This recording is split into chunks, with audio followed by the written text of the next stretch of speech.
Не помню точно. Лет примерно в 5. Нет. Судя по зиме, немногим позже. Мне дали недвусмысленно понять, что я умру.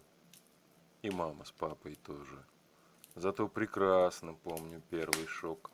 Сердечко своего громкобиения, котенком, испугавшимся в клубок, свернулся я на маминых коленях.